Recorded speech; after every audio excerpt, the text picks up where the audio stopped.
Assalomu alaykum, hurmatli hamyurtlar. Xudo xolasa ko'rishingiz mumkin. Bu tog' Mamaga chegarasida joylashgan Qirg'iziston tog'i bo'ladi. Hozirda biz Xudo xolasa Mamay qishlog'idagi obyektlarimizni yakunlash, topshirish jarayonidamiz.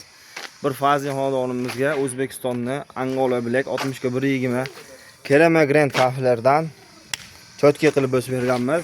Ishga bitta baho berasizlar. Xudo xolasa tashqari zonalarimiz 60-120 tikka holatda tushgan. Do'rida xonalarimiz krishnada Şöyle to'g'ri ravishda olib berishgan. Xudo xolasa ishlarimiz 90-100% ga pashta bitib qoldi. O'ng chap tomondan shuna kirgan edi. Bu tomondan oldingi videolarda ham qo'yamiz. Zinalarimiz bo'ldi. Bu zinalarimizni ham standart qilib, Xudo xolasa chiroyli holatda qilib yasab berdi.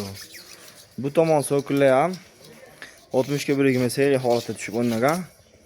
Kafel kачествосiga bitta baho berasizlar. Xudo xolasa O'zbekiston kafellari ham kачествоsi o'ta yomon emas.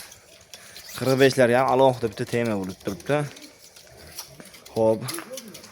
Bu xonadon Xudo xolasa bu tomonlar ham bitgan. Shuna kirgan edi o'ng tomondan. Zinalarimiz. Bu zinalarimizni plashatkalarga O'zbekistonni Altachento formasida chiqqan 60 ga 60 matvi kafellardan chiroyli holatda qilib o'sib berganmiz. Chekkalari pastga bo'lgan. Avvallariga ham alohida e'tibor berasizlar. Xudo xolasa chiroyli holatda.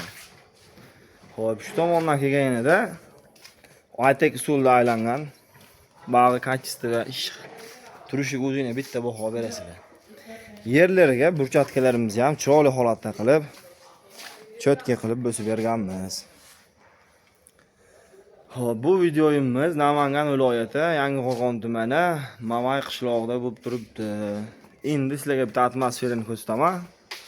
Bu tomondan shuna qaraganingizda shuna tog' yonbag'lari ko'rinib turadi. Bu atmosferaga ham bitta like bosib qo'yasizlar hamyurtlar. Xudo xolasa ishlarimiz topshirish jarayonida.